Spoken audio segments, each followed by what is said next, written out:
नमस्कार दर्शकों, बात आज के चैनल में आपका स्वागत है। मैं हूं पारुल शर्मा और पेश है आज की सच्ची बात पक्की बात।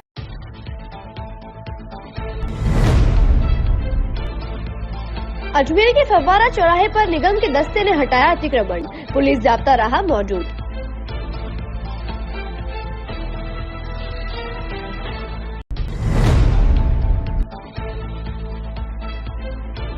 अजमेर रेंज प्रभारी सचिन मित्तल ने की प्रेस वार्ता, महिला अत्याचार व साइबर क्राइम को लेकर ली अधिकारियों की मीटिंग।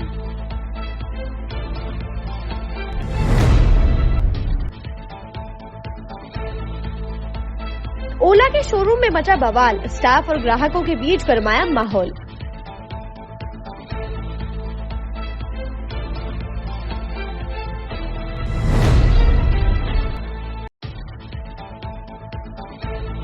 चारागाह भूमि को लेकर नहीं थम रहा विवाद, तोलामाल ग्रामवासियों ने एडी के खिलाफ किया प्रदर्शन।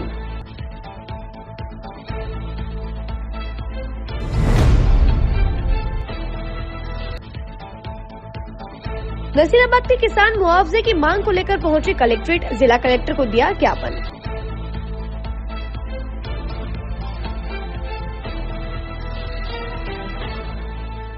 लिए ऐसा स्कूल तलाश रहा हूं जहां बच्चा स्टडी करे और साथ में उसे सभी स्पोर्ट्स फैसिलिटीज भी मिले। अपने बच्चे के लिए सतगुरु इंटरनेशनल स्कूल चुनो। स्टडी के साथ साथ यहाँ इवनिंग में नेशनल लेवल के कोचेज द्वारा swimming, badminton, lawn tennis, table tennis, basketball जैसे स्पोर्ट्स की ट्रेनिंग दी जाती है। अरे वाह! सतगुरु इंटरनेशनल स्कूल, पृथ्वीराज नगर, ऑपोजिट ए ब्लॉक, पंचशील, अजमेर।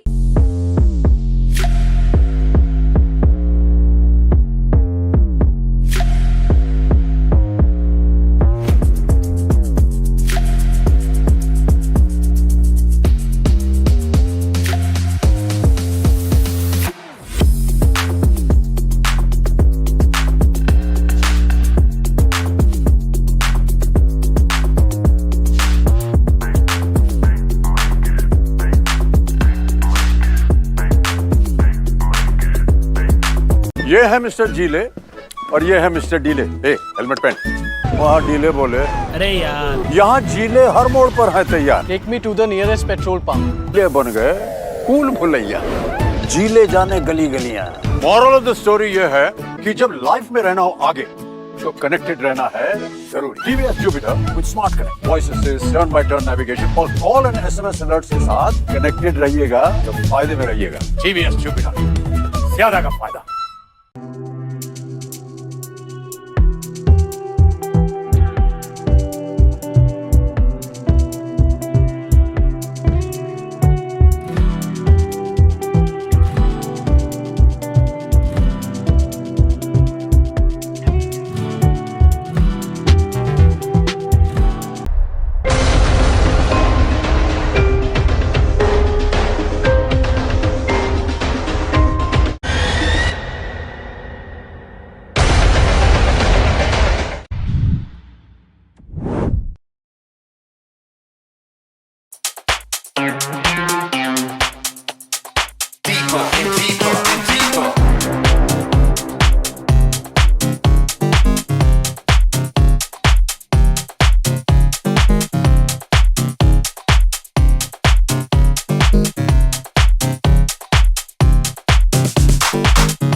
सर्किट मामू नहीं बनने का, रेडीनेट फाइबर लगाने का। इंटरनेट बोले तो रेडीनेट फाइबर नेट। डिटेल्स के लिए 7412001234 पे कॉल लगाने का। सही है भाई।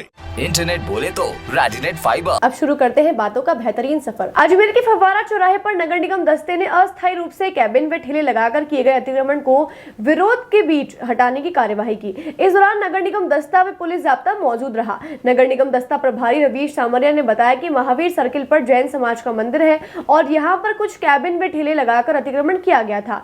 नगर निगम की ओर से इस पर नोटिस जारी किए गए थे, लेकिन हटाया नहीं गया। इस पर नगर निगम के दस्ते ने पहुंचकर इन अतिक्रमण को हटाया और अतिक्रमण हटाए जाने के बाद चौराहा खुला नजर आया। नगर निगम के द्वारा आज फव्वारा सर्किल पर अतिक्रमण हटाने की कार्रवाई की गई। यहाँ जैन समाज का एक मंदिर है, मंदिर के आगे कुछ 3 कैबिन्स लगी हुई थी, 3-4 कैबिन जो अस्थायी रूप से अतिक्रमण की श्रेणी में थे। पूर्व में भी इन अतिक्रमणकारियों को नगर निगम के द्वारा नोटिस दिया गया, पूर्व में इनको सावचेत किया गया था कि अतिक्रमण को हटाएं। उसके बावजूद भी इन लोगों के द्वारा अतिक्रमण को नहीं हटाया गया। अपनी जो अस्थायी रूप से कैबिन्स लगा रखी थी इनको नहीं हटाया गया। आज नगर निगम प्रशासन के द्वारा इन अतिक्रमण को जो कैबिन्स के रूप में थी, ठेलों के रूप में थी, उनको यहाँ से हटाया गया। सर, व्यापारियों का कहना है कि कल इन्होंने आयुक्त से मुलाकात करी थी, जरूरी दस्तावेज उन्होंने पेश किए थे और आज ये मामला कोर्ट में लंबित था। कोर्ट इस पर कुछ ना कुछ डिसीजन देने वाला था, इससे पहले आपने कार्रवाई कर। देखिए, बहुत सारी कानूनी दांवपेच चलते रहते हैं। जब तक कोर्ट का कोई स्पष्ट ऑर्डर नहीं आ जाता है और उसके ऊपर किसी तरीके का कोर्ट का दिशा निर्देश नहीं आ जाता, जब तक निगम प्रशासन स्वतंत्र है कार्रवाई के लिए, कोई भी विधिक कार्रवाई करने के लिए नगर निगम प्रशासन को किसी की अनुमति लेने की आवश्यकता नहीं है। ठीक है सर। छोड़ करके आया हूँ, अभी 4 बार मिले हैं उनसे। उन्होंने भी ये कह दिया कि मेरा कोई लेना देना नहीं है, आप नगर आयुक्त से मिलें। ऐसे क्या होगा? और मैं कार्यकर्ता हूँ, मतलब सोनगरा जी, वीर कुमार जी के संघ का बीजेपी का कार्यकर्ता हूँ। अभी मेरा पैरालाइजर अटैक आ गया तो मेरी अभी थोड़ा सा काम करने की वो नहीं है और इन लोगों ने बिल्कुल मेरे संग नाइंसाफ़ी की है। कम से कम गरीब आदमी का तो ध्यान रखना चाहिए। आपका नाम है? मेरा मनोज चतुर्वेदी। राज्य सरकार द्वारा रेंज प्रभारियों को महिलाओं व बच्चों पर हो रहे अत्याचार और साइबर क्राइम से संबंधित मुद्दों पर मॉनिटरिंग के निर्देश दिए गए हैं। इसी के तहत आज अजमेर रेंज प्रभारी सचिन मित्तल ने अजमेर में पुलिसकर्मियों के साथ मीटिंग कर एक प्रेस वार्ता का आयोजन किया, जिसमें उन्होंने मीटिंग से संबंधित जानकारियां साझा की। 3 स्टेज प्रोसेस हुआ है। पहले CET का, फिर PET PhD written stage second हो गई और फिर 3rd stage computer based exam हो गया। तो 3 स्टेज में गुजर के जब आते हैं तो उसमें फिर चीटिंग या नकल की संभावना एकदम नगण्य हो जाती है। जब जब सूचना मिलती है तो ACB भी एक्ट करती है और जो हमारा विजिलेंस डिपार्टमेंट है वो भी एक्ट करता है और संबंधित पुलिस अधिकारी भी एक्ट करते हैं। और जहाँ तक रिश्वत लेने का प्रश्न है, ये तो इंडिविजुअल कर्मचारी के ऊपर है, उसका लालच कहिए या जो भी कहिए, तो वो उसके ऊपर है। बाकी समय समय पर पुलिस विभाग भी कार्रवाई करता है, ACB भी करती है कार्रवाई। साइबर क्राइम में डिटेक्शन में सबसे बड़ी दिक्कत होती है कि अगर गोल्डन आवर में परिवादी ने कंप्लेंट कर दी है तो उसका पैसा रुक जाता है, लेकिन गोल्डन आवर एक बार निकल जाता है तब वो सारा पैसा छोटे छोटे अकाउंट्स में जाके डिसबर्स हो जाता है। तब ऐसे प्रकरणों में दिक्कत आती है। तो उसके लिए हम व्यापक रूप से जागरूकता अभियान चला रहे हैं, जिसके अंदर लोगों को बता रहे हैं किस तरह से साइबर ठगी जब होती है तो इमीडिएटली वो 1930 पे कंप्लेंट करके अपना लॉक कर दें ताकि उनका पैसा बैंक द्वारा फ्रीज़ हो जाए तो उनको वापस मिल जाता है। तो इसका जागरूकता अभियान चला रहे हैं। SP साहब अजमेर ने भी अभी आंकड़े दिखाए, काफ़ी अच्छा अभियान चलाया है और ज़िले और रेंज के अन्य ज़िले भी चला रहे हैं और स्टेट लेवल पर भी चल ही रहा है। सर, उसमें कुछ अपडेट है कि अभी एक अजमेर के अंदर वो उसकी जो इन्वेस्टिगेशन डिटेल्स हैं वो आपको SP साहब शेयर करेंगे। वो पर्टिकुलर केस तो जो है अभी डिस्कशन में नहीं आया है क्योंकि साइबर क्राइम फोकस मीटिंग नहीं थी, ये ब्रॉड एरियाज़ पे थी, तो वो डिटेल्स आपको SP साहब बता पाएंगे उसके अंदर और क्या प्रोग्रेस है। इसलिए होता है उन केसों में जहाँ पर सिस्टमेटिक अप्रोच नहीं होती, जहाँ पे ऑफिसर सेंट्रिक होता है, तो जब तक वो ऑफिसर रहता है वो इंटरेस्ट ले रहा है वो हो रहा है। एक बार सिस्टम में इनबिल्ट हो जाए, सिस्टम्स वैसे बन जाए, तब वो फिर ऑटोमेटिकली हो जाता है। तो इसलिए जो भी नवाचार है उसको सिस्टम के उससे करना चाहिए, ना कि ऑफिसर हो गए। तो वो प्रायोरिटीज़ चेंज होती रहती है ना, जैसे कभी कोई कहीं पे कोई बड़ा हीनियस सा क्राइम हो गया तो पूरे ज़िले की पुलिस लग जाती है। नहीं, एक्सेप्शंस नहीं, अक्सर होते हैं। ये नहीं होता कि पूरे जिले की फोर्स नहीं लगती है कई बार होते हैं, सीरीज ऑफ क्राइम हो जाते हैं और इलेक्शंस आते हैं, VIP होती है। एक चीज़ काम नहीं है ना, पुलिस का परीक्षाएं होती हैं। ये बड़ी ऑर्गेनिक चीज़ होती है कि ज़िले को एकदम आइसोलेशन में नहीं छोड़ सकते ना, उसमें अल्टीमेटली तो ज़िले की रिस्पॉन्सिबिलिटी है, चाहे वो परीक्षा कंडक्ट करनी हो, चाहे वो VIP विजिट हो, चाहे इलेक्शंस हो, ज़िला तो हमेशा ही इन्वॉल्व रहेगा। तो वो एक बड़ा डेलिकेट सा बैलेंस होता है कि किस तरह इन सब चीज़ों को करें, और होना वो ज़िले के स्तर पे ही, उनको अलग अलग यूनिट्स नहीं कर सकते। अगर आप वीआईपी के मूवमेंट्स के लिए अलग ही एक फोर्स बना दो, उसका ज़िले से कोई इंटरेक्शन नहीं हो, तो वो भी संभव नहीं हो पाता, क्योंकि बहुत सारी चीज़ें होती हैं जो ज़िले से भी लिंक्ड होती हैं और ज़िला पुलिस के सहयोग के बिना वो चीज़ नहीं हो पाती है।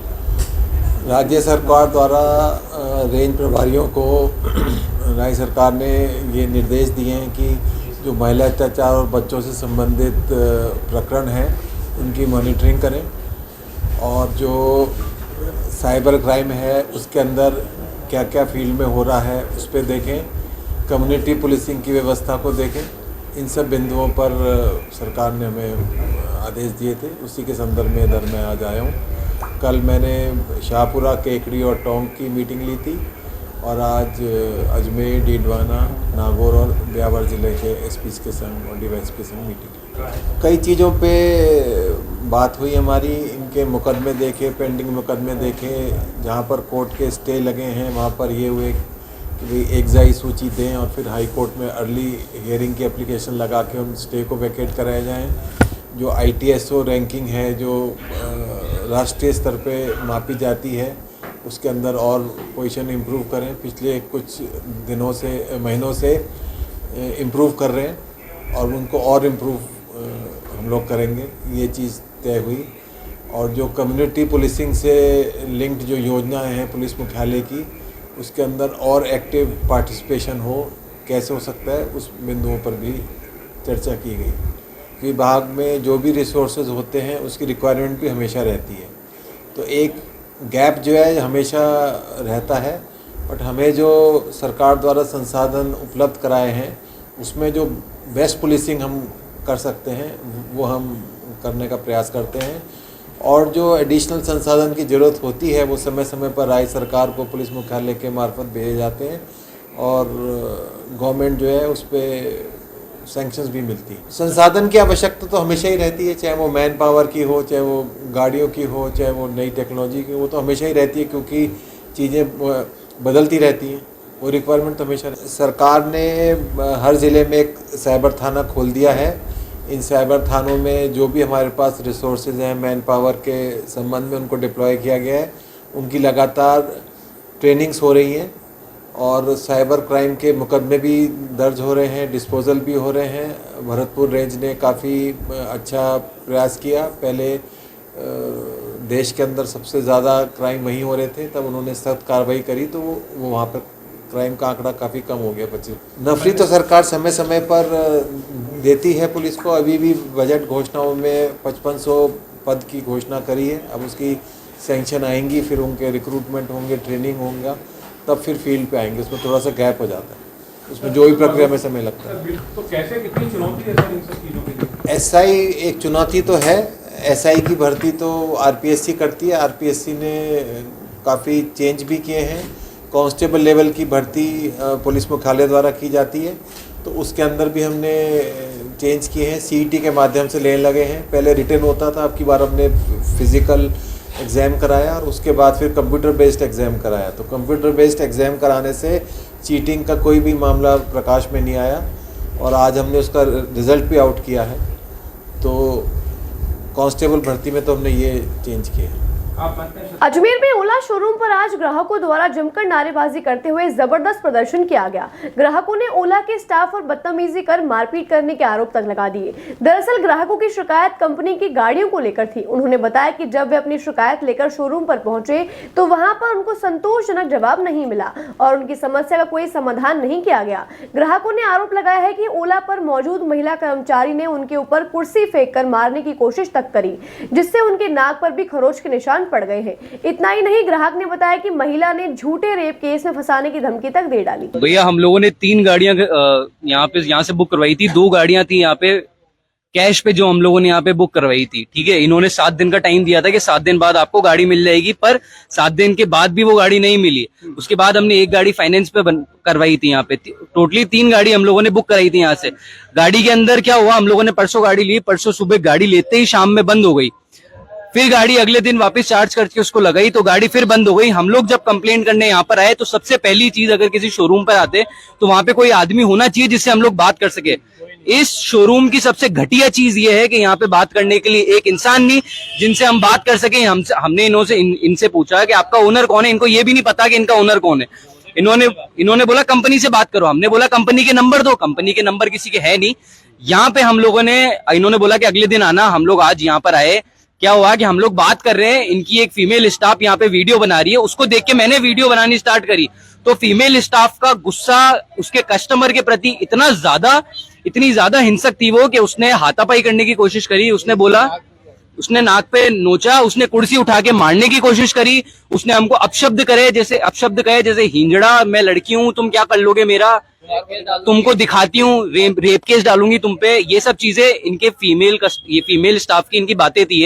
ये सब चीजें यहाँ पे दिखा रहे हैं। ग्राहकों ने ओला की सर्विस और उनकी गाड़ियों को भी बिल्कुल घटिया किस्म का बताते हुए कहा कि 2 दिन के अंदर ही गाड़ियों की बैटरी खराब हो गई है और जब उन्होंने रिफंड की बात करी तो रिफंड भी नहीं दिया गया है और सर्विस के लिए घंटों तक इंतजार कराया है। क्लास है, नई गाड़ी में बैटरी का इश्यू 40% से सीधा 30%, कोई सेंस नहीं है। ब्रेक में दिक्कत, बिल्कुल कचरा भंगार है, ना कोई रिस्पॉन्स है, ना नीचे जितने भी मैकेनिक वाले हैं वो नहीं है। यहाँ पे पूछते तो कहते हैं नीचे ठीक कराओ, ठीक कराने के लिए नई गाड़ी थोड़ी ली जाती। कैंसिल कर दीजिए वो 2, बोले नहीं होगी। बोले क्यों नहीं होगी, बोले हमने आरटीओ काट दिया, ये काट दिया है। इन्होंने कहा था जबकि जब हमने बुक कराई थी डिलीवरी से पहले आप कभी भी कैंसिल करा सकते हो, और मेरी एक गाड़ी का तो आरटीओ कटा भी नहीं है। और इसका ये तो कहेंगे कि सही करा के दो, बोले 7 दिन लगेंगे, 8 दिन लगेंगे, और कोई हेड वो सही करने वाला नहीं है। 8 दिन से छुट्टी पे, मैनेजर छुट्टी पे, सब छुट्टी पे। तो ये चीजें फिर आदमी कस्टमर सब धंधे छोड़ के यहाँ बैठा रहेगा। गाड़ी लेने से पहले और फिर बाद में अगर कोई भी शिकायत आती तो कोई भी सामने नहीं आता इनके। और अगर इनसे कुछ आके कहेंगे तो ये इस तरह का व्यवहार करेंगे, हमको हिंजड़ा कहेंगे, हमको ऐसे कहेंगे क्योंकि ये लड़की हैं। अब इनको कुछ कहेंगे तो इन्होंने, आप कैमरे चेक करवा सकते हैं, इन्होंने कुर्सी उठा के इन पे मारने की कोशिश करी है। आप भले कैमरे चेक करवा सकते हैं, कुछ भी करवा सकते हैं, और अब हैं तो हमको कहेंगे कि आप 7 दिन गाड़ी रोक देंगे। कैलाश, जो कंप्लेन की, जो ग्राहकों की जो कंप्लेन आ रही है और उनका कहना है कि बदतमीजी से यहाँ पर बात की गई और गाड़ियों में जो शिकायत आ रही है, जो सर्विस का है वो नीचे बात करते हैं, अपने ऊपर का वो मैटर नहीं है जो भी है। बाकी इनका जो इशू था वो मैंने क्लियर करवा दिया और मेरी बात भी होगी इनसे और इनका पूरा सॉल्यूशन हो गया। अच्छा, इतना बड़ा मैटर हो गया, आखिर वजह क्या रही जो आप लोगों ने इतना? देखो, वजह तो कुछ भी नहीं है। इनके कोई इशू आ गया था गाड़ी के अंदर, वो मैंने इनका, अभी कल मैं आया नहीं था तो अभी मेरी बात हुई है और नीचे मैकेनिक से भी बात होगी, इनका क्लियर हो जाएगा और इनको टाइम भी बता दिया। बस यही बात। किशनगढ़ के निकट तोलामाल गांव के ग्रामवासियों ने आज कलेक्ट्रेट पर प्रदर्शन किया और एडीए के खिलाफ जमकर नारेबाजी की। ग्रामवासियों का आरोप है कि एडीए द्वारा 525 बीघा चारागाह भूमि पर कब्जा कर मॉल व बाजार बनाने की अवैध कार्यवाही की जा रही है। इसी के खिलाफ आज सैकड़ों की संख्या में ग्रामवासी एकत्रित हुए और जिला कलेक्टर को ज्ञापन सौंपा। मैं एक्स सरपंच ग्राम पंचायत पाटन व वर्तमान सरपंच प्रतिनिधि ग्राम पंचायत पाटन के ग्राम तोलामाल में, जो कि एडीए के अंतर्गत आता है, उसमें बिना किसी सूचना के एडीए द्वारा चरागाह को क्षतिग्रस्त किया जा रहा है और हमारे जानवरों को चराने के लिए परेशानी हो रही है। इसलिए हम आज कलेक्टर साहब के पास पहले भी आके गए थे गाँव वाले, और आज भी हम फिर मिलने आए हैं कलेक्टर साहब से और इस हमारी समस्या से अवगत कराने के लिए आए हैं कि हम जानवर कहाँ चराएंगे, क्योंकि हम एक किसान वर्ग से आते हैं और हमारे पास, सबके पास जानवर है जिसकी हमेशा पशु गणना होती है। उस पशु गणना के आधार पर भी आप चरागाह को हमारे को बताइए कि हम जानवर कहाँ चराएं। तो क्या इससे पहले एडीए ने जो है आपको कोई नोटिस नहीं दिया, एडीए से कोई सूचना नहीं दी गई, न पंचायत को भी अवगत नहीं कराया गया। एडीए क्या शॉपिंग मॉल वगैरह इस तरह का कुछ बाजार बना? ये अखबार से और पेपरबाजी से सुनने में आया कि वहाँ 200-250 बीघा में ये शॉपिंग मॉल वगैरह, ट्रांसपोर्ट नगर और चकला मार्केट और डंपिंग यार्ड ऐसा बनाना चाह रहे हैं। आप लोगों की क्या वजह है? यही है, हमारी जो चरागाह भूमि को जो ले रहे हैं ना एडीए, ग्राम तोलामाल में जो चरागाह भूमि को एडीए ले रहे हैं ना, हमारी यही मांग है कलेक्टर साहब से, सरकार से, सबसे यही अनुरोध है कि इनको मुक्त कराए, वरना हम ये किसान जाएंगे कहाँ? गाय भैंस भेड़ बकरी इनको लेके कहाँ जाएंगे हम लोग और क्या करेंगे? हमारा जीविका इससे ही चलता है, इससे हमारा जीवन चलता है, यही हमारा सब कुछ है। वहाँ बना रहा है, मतलब पहले एक जैसी भी थी, अभी 4 जैसी भी लगा रखी है। अब वो बनाएंगे, क्या बनाएंगे? हमारा तो वो रास्ता भी नहीं है, 1 बीघा भी चरागा नहीं बचा, 1 बीघा भी चरागा बचा नहीं है वहाँ, तो हम जाएंगे तो जाएंगे कहाँ? रास्ता भी नहीं है उसका। ग्राम तोलामाल से आए। नसीराबाद ग्राम पंचायत समिति श्रीनगर की ग्राम पंचायत दिलवाड़ा के ग्रामीणों ने जंगली सुअरों से निजात दिलाने और अतिवृष्टि से फसल के खराब होने को लेकर मुआवजा दिलाने की मांग को लेकर नसीराबाद उपखंड अधिकारी को ज्ञापन सौंपा। ग्राम पंचायत दिलवाड़ा के सरपंच मुन्नी देवी गुर्जर ने बताया कि ग्रामीण क्षेत्र में बड़ी संख्या में जंगली सुअरों ने आतंक मचा रखा है। वे किसानों की फसल को नष्ट कर देते हैं। इतना ही नहीं, तारबंदी भी तोड़कर खेतों में घुसकर फसलों को नष्ट कर देते हैं। इसलिए वन विभाग से इन जंगली सुअरों को पकड़वाए जाने की मांग की गई, जिससे किसानों को राहत मिल सके। वहीं दूसरी तरफ ग्राम पंचायत दिलवाड़ा क्षेत्र में भारी बारिश के कारण किसानों की फसलें भी पानी में डूब गई हैं और फसल के कई हिस्से खराब हो गए हैं, जिसके कारण किसानों को काफी नुकसान हो रहा है। ग्रामीणों ने ज्ञापन के जरिए मांग की है कि फसलों की गिरदावरी करवाकर खराब और डूबी हुई फसलों का मुआवजा दिलाया जाए। पंचायत दिलवाड़ा क्षेत्र में अभी कुछ दिनों से जो भारी वर्षा हो रही है, उसकी वजह से जो अतिवृष्टि होने के कारण सब तालाब जो लबालब हो गए हैं और तालाबों की चादरें चल गई और काफ़ी फसलें जो है वो डूब चुकी है और कई फसलें जो है बारिश से गल गई है। तो आज हम एसडीएम साहब को ये ज्ञापन देना आए कि हमारी जो फसलों की ये गिरदावरी करवा के और किसानों को उचित मुआवजा दिलवाया जाए। और कुछ कुएँ भी ढह गए हैं, उनका भी जो है पटवारी जी से मुका मुआयना करवाया जाए और पटवारी जी से गिरदावरी करवाए ताकि फसलों का अभी तो आकलन हो सके। फसलें पूरी तरह से डूब चुकी है और जो ऊपर का क्षेत्र है वो पूरी गल गई है और कुछ कटाव में भी बह गई है। बातों को देते हैं छोटा सा विराम, जल्दी मिलते हैं एक नए सफर पर। ये ऐसा स्कूल तलाश रहा हूँ जहाँ बच्चा स्टडी करे और साथ में उसे सभी स्पोर्ट्स फैसिलिटीज भी मिले। अपने बच्चे के लिए सतगुरु इंटरनेशनल स्कूल चुनो। स्टडी के साथ साथ यहाँ इवनिंग में नेशनल लेवल के कोचेज द्वारा swimming, badminton, lawn tennis, table tennis, basketball जैसे स्पोर्ट्स की ट्रेनिंग दी जाती है। अरे वाह! सतगुरु इंटरनेशनल स्कूल, पृथ्वीराज नगर, ऑपोजिट ए ब्लॉक, पंचशील, अजमेर।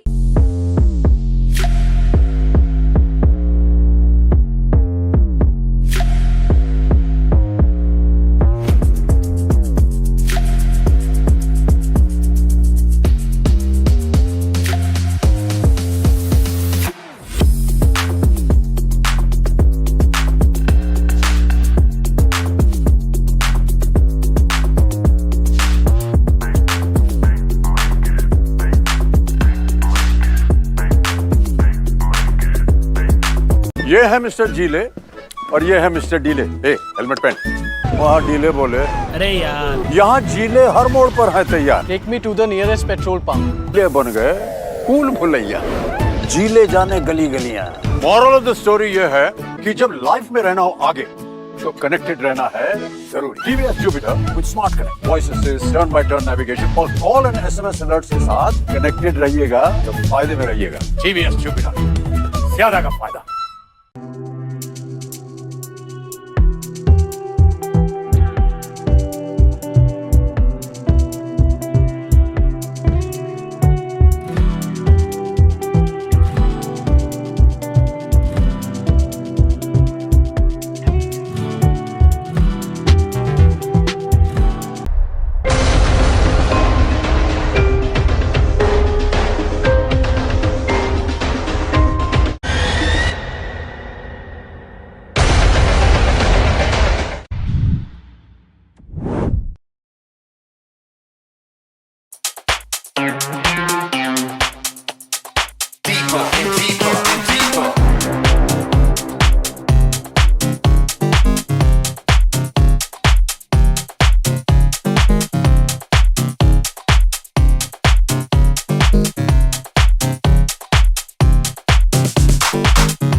सर्किट, मामू नहीं बनने का, रेडीनेट फाइबर लगाने का, इंटरनेट बोले तो रेडीनेट फाइबर नेट। डिटेल्स के लिए 7412001234 पे कॉल लगाने का। सही है भाई। इंटरनेट बोले तो रेडीनेट फाइबर। एक बार फिर आपका स्वागत है। आइए चलते एक नए सफर पर। अजमेर के रामगंज थाना क्षेत्र से शादी का झांसा देकर एक महिला से दुष्कर्म करने का मामला सामने आया है, जहां पीड़िता ने रामगंज थाने पर उपस्थित होकर दी रिपोर्ट के अनुसार युवक द्वारा शादी का झांसा देकर तकरीबन 7 से 8 साल तक महिला के साथ दुष्कर्म किया गया। बता दें, महिला तलाकशुदा है। रामगंज थाना पुलिस के अनुसार पीड़िता ने रिपोर्ट में बताया कि आरोपी चूरू का रहने वाला है, जो फिलहाल अजमेर में रहता है। महिला का उसके पति से तलाक होने के बाद उसके साथ संपर्क हुआ था और उसने शादी का प्रस्ताव दिया था और उससे मिलने लगा, वे उसके घुमाने के लिए साथ ले जाने लगा। इसके अलावा उसने अपने परिजनों से भी महिला की मुलाकात करवाई थी, परंतु अब महिला से शादी करने से मना कर दिया है, जिस पर महिला ने रामगंज थाना पुलिस को युवक के खिलाफ रिपोर्ट दर्ज करवाई है व पुलिस ने मामला दर्ज कर जांच शुरू कर दी है। कल पीड़िता ने उपस्थित थाना होकर तहरीर रिपोर्ट पेश की, जिसमें उसके द्वारा बताया गया कि सुनील कुमार द्वारा उसके साथ पिछले करीब 7-8 साल से शादी का झांसा देकर बलात्कार किया जा रहा है, जिस पर थाने पर प्रकरण दर्ज किया गया व अनुसंधान किया जा रहा है। रिपोर्ट के अनुसार महिला तलाकशुदा। एकता नगर वार्ड नंबर 7 के क्षेत्रवासियों ने आज अपने क्षेत्र में विकास कार्यों की कमी के चलते प्रदर्शन किया और कलेक्टर को ज्ञापन सौंपा। क्षेत्रवासियों ने बताया कि उनके क्षेत्र में पिछले कई सालों से सड़क, नाली और अन्य आवश्यक सुविधाओं का निर्माण नहीं कराया गया है, जिसके कारण उन्हें काफी परेशानियों का सामना करना पड़ रहा है।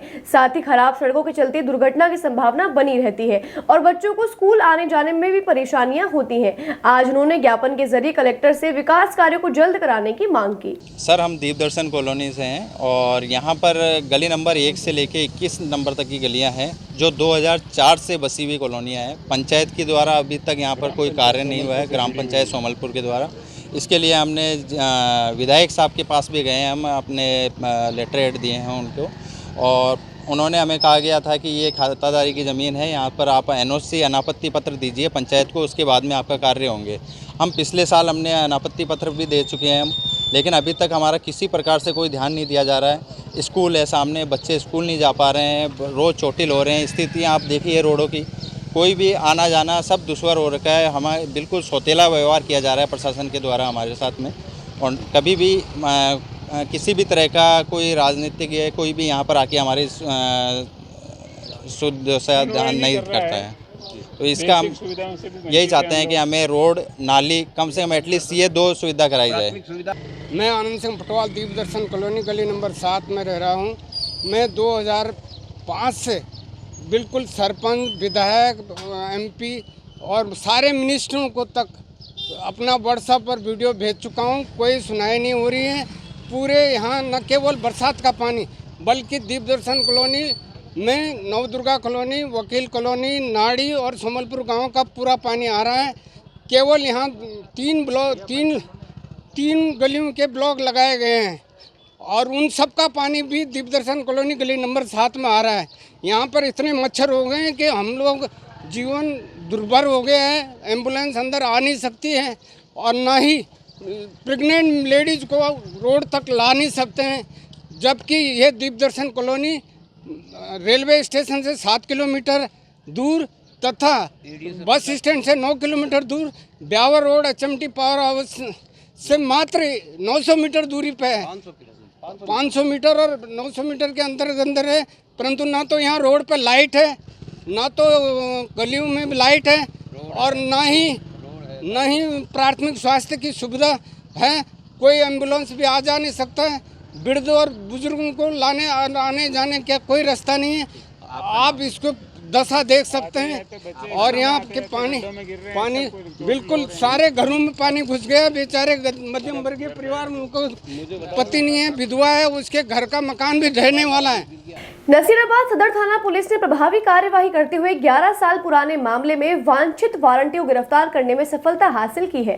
सदर थाना पुलिस नसीराबाद से मिली जानकारी के अनुसार अजमेर जिला पुलिस अधीक्षक देवेंद्र कुमार बिश्नोई के निर्देशन में गिरफ्तारी वारंटियों के खिलाफ चलाए जा रहे विशेष अभियान के तहत अतिरिक्त पुलिस अधीक्षक ग्रामीण दीपक कुमार के मार्गदर्शन में तथा नसीराबाद पुलिस उपाधीक्षक विजय सांखला के सुपरविजन में नसीराबाद सदर थाना अधिकारी प्रहलाद सहाय के नेतृत्व में विशेष टीम का गठन कर वांछित वारंटी को गिरफ्तार करने के निर्देश जारी किए गए थे, जिस पर सदर थाना पुलिस ने प्रभावी कार्यवाही करते हुए अतिरिक्त मुख्य न्यायिक मजिस्ट्रेट नसीराबाद के 11 साल पुराने मामले में वांछित मोहन पुत्र गोकल निवासी ग्राम बेवजा थाना सदर नसीराबाद निवासी को गिरफ्तार किया है। सदर थाना पुलिस अधिकारी प्रहलाद सहाय ने बताया कि यह वांछित वारंटी पिछले काफी समय से फरार चल रहा था। गठित की गई टीम में सदर थाना सह उप निरीक्षक शंकर सिंह, सदर थाना पुलिस कांस्टेबल विश्वास तथा सदर थाना कांस्टेबल लखन शामिल थे। बातों को देते हैं छोटा सा विराम, जल्दी मिलते हैं एक नए सफर पर। ये ऐसा स्कूल तलाश रहा हूँ जहाँ बच्चा स्टडी करे और साथ में उसे सभी स्पोर्ट्स फैसिलिटीज भी मिले। अपने बच्चे के लिए सतगुरु इंटरनेशनल स्कूल चुनो। स्टडी के साथ साथ यहाँ इवनिंग में नेशनल लेवल के कोचेज द्वारा स्विमिंग, बैडमिंटन,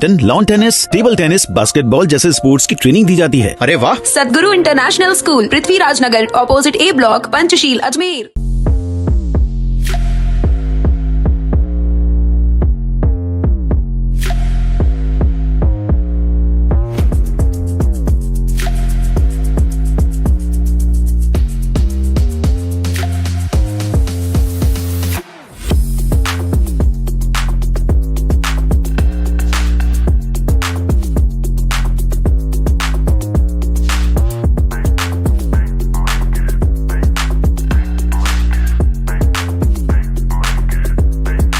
ये है मिस्टर जीले और ये है मिस्टर डीले। हेलमेट पहन। वहाँ डीले बोले, अरे यार, यहाँ जीले हर मोड़ पर है तैयार। Take me to the nearest petrol pump. ये बन गए कूल भुलैया। जीले जाने गली गलियाँ। मॉरल ऑफ द स्टोरी ये है कि जब लाइफ में रहना हो आगे तो कनेक्टेड रहना है जरूरी। TVS Jupiter with smart connect, voice assist, turn by turn navigation और कॉल एंड एसएमएस अलर्ट्स के साथ कनेक्टेड रहिएगा तो फायदे में रहिएगा। टीवीएस जुपिटर, ज्यादा का फायदा।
सर्किट मामू नहीं बनने का, रेडीनेट फाइबर लगाने का, इंटरनेट बोले तो रेडीनेट फाइबर नेट। डिटेल्स के लिए 7412001234 पे कॉल लगाने का। सही है भाई। इंटरनेट बोले तो रेडीनेट फाइबर। एक बार फिर आपका स्वागत है। आइए चलते एक नए सफर पर। श्री दादी परिवार महिला मंडल अजमेर की ओर से आज जनकपुरी गंज में मंगल पाठ का आयोजन किया गया। परम पूजनीय अग्रकुल शिरोमणि श्री श्री 1008 श्री झुनझुन वाली दादी जी भादवा अमावस पर मंगल पाठ कर सवा मन मेहंदी अर्पण की गई। इसके पश्चात मेहंदी भक्तों में वितरित की जाएगी। आपको बता दें 121 आसन पर मंगल पाठ का आयोजन किया गया है। संध्या में महाआरती भी की जाएगी। जय दादी की। दादी परिवार महिला मंडल के द्वारा आज हमने भादवा अमावस के ऊपर दादी का मंगल पाठ रखा है। उस मंगल पाठ में हमने गायक कलाकार को बम्बई से बुलाया है और मेहंदी की थीम रखी है। मेहंदी की थीम में हमने सवा मन मेहंदी दादी को अर्पित की है, जो आने वाले सभी भक्तों में बांट दी जाएगी। और जो मंगल करने आ रही हैं वो दादी के जो जीवन चरित्र की गाथा गा रही है, उन गाथाओं पे जो प्रसंग सुना रहे हैं वो बहुत ही सुंदर तरीके से, बहुत ही सरल भाषा में वो प्रस्तुत कर रहे हैं, जिससे सब लोगों को आसानी से समझ में आ जाए। पाठ कौन कर रही हैं आज? पाठ डिम्पल जी अग्रवाल बम्बई से आके कार्यक्रम कहाँ पे किस जगह चल रहा है? जनकपुरी में आज हमारे द्वारा ये कार्यक्रम रखा गया है। कितने आसन पे हो रहा है ये कार्यक्रम? 121 आसनों पे किया जा रहा है, जिसमें सभी 121 आसन की जो महिलाएं हैं वो सभी एक तरह की वेशभूषा में आ रही बैठी है, मंगल कर रही है। और जो मेहंदी अर्पित की है वो आने वाले सारे भक्तों में, जितने भी भक्त हैं, के सब में उन्हें बांट दी है। कार्यक्रम कब तक चलेगा शाम को? ये शाम को करीब 6 साढ़े 6 बजे तक चलेगा। उसके बाद 151 दीपकों से महाआरती होगी। परिचय आपका? लेखा गर्भ दादीपुरा महिला मंडल।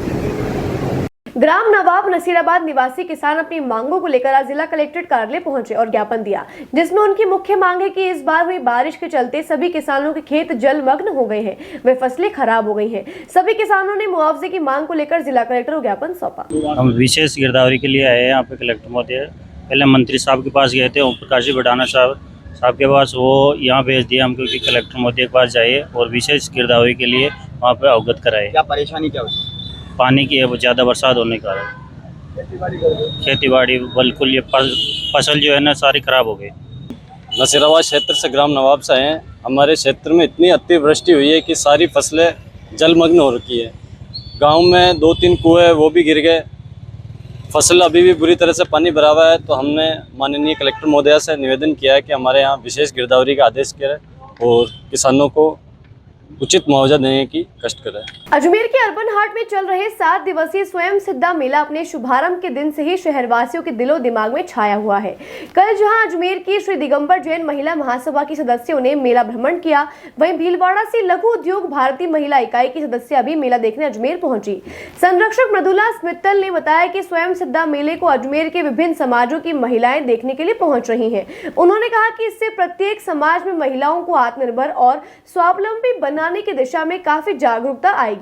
उन्होंने बताया कि लघु उद्योग भारतीय महिला इकाई के अध्यक्ष दिव्या सोमानी, सचिव अंकिता कुमावत, कोषाध्यक्ष शिल्पी जैन ने पूरी टीम भावना से मिलने की व्यवस्थाओं को संभाला हुआ है और प्रतिदिन के आयोजन बखूबी किए जा रहे हैं। कोषाध्यक्ष शिल्पी जैन व राजीव शर्मा ने बताया कि मेले में सोमवार को जस्ट अ मिनट व नुक्कड़ नाटक प्रतियोगिता आयोजित हुई, जिसकी संयोजक उज्जवल मिश्रा थी। श्री दिगंबर जैन महिला महासभा की सदस्य मधु पाटनी, अर्चना गंगवाल, सोनिका जैन सहित अनेक महिलाएं मेला देखने पहुंची। कोषाध्यक्ष शिल्पी जैन ने बताया कि मेले में करीब 45 स्टॉल लगी हैं और मेला घूमने आने वालों ने आगामी त्योहारों की दृष्टि से अपने लिए भरपूर खरीदारी शुरू कर दी है। वहीं अंकिता कुमावत ने बताया कि मंगलवार को अजमेर के जिला पुलिस अधीक्षक देवेंद्र कुमार बिश्नोई शाम करीब 5 बजे मेला घूमने अर्बन हाट बाजार पहुंच रहे हैं। अजमेर की कला व संगीत जगत को समर्पित कला अंकुर संस्था के सदस्य समूह मेले में भ्रमण के लिए पहुंचेंगे। आपको बता दें कि स्वयं सिद्धा मेले में आज संगीत के स्वर लहरिया गुंजायमान होने वाले हैं, क्योंकि इंटर कॉलेज फेस्ट के तहत मेले में सिंगिंग प्रतियोगिता का आयोजन होने जा रहा है। शाम को म्यूजिकल नाइट होगी,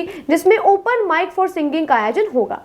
लघु उद्योग भारती की तरफ से स्वयं सिद्धा मेला आयोजित किया गया है अजमेर में और ये पहली बार हो रहा है अजमेर में। महिला इकाई अजमेर में अभी अप्रैल में ही फाउंड हुई थी, उससे पहले लघु उद्योग भारती की अजमेर में महिला इकाई नहीं थी।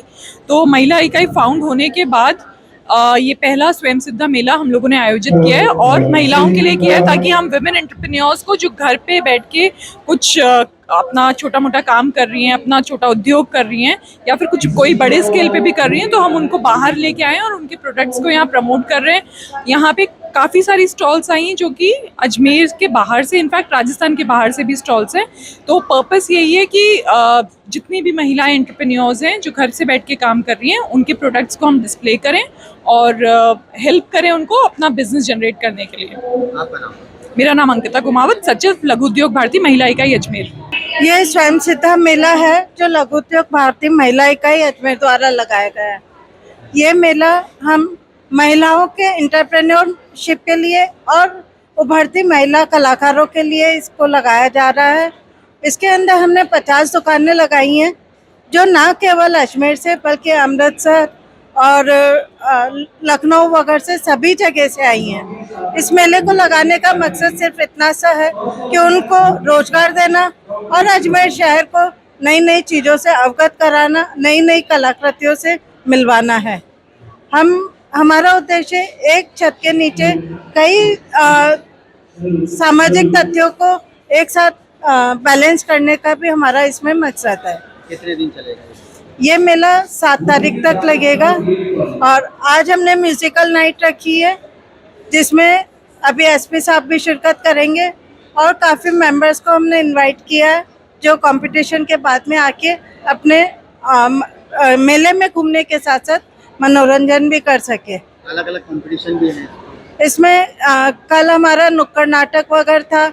सुबह कमिश्नर में इनकम टैक्स कमिश्नर मैम आई थी, उन्होंने अपना सेशन लिया और बच्चों को इनकम टैक्स के लिए जागरूक किया। कल हमारा फैंसी ड्रेस कंपटीशन है, फिर डांस कंपटीशन है, फैशन शो है। ये सब हम गर्ल्स को भी आगे बढ़ने के लिए कैसे प्रोत्साहित कर सकते हैं, उन सबको ध्यान में रखते हुए ये सारे इवेंट्स हमने रखे हैं। मेरा नाम रतुला मित्तल है, मैं लघु उद्योग भारती महिला इकाई अजमेर की संरक्षक हूँ। आज के लिए बस इतना ही। कल फिर होगी आपसे मुलाकात, तब तक के लिए दीजिए इजाजत। नमस्कार।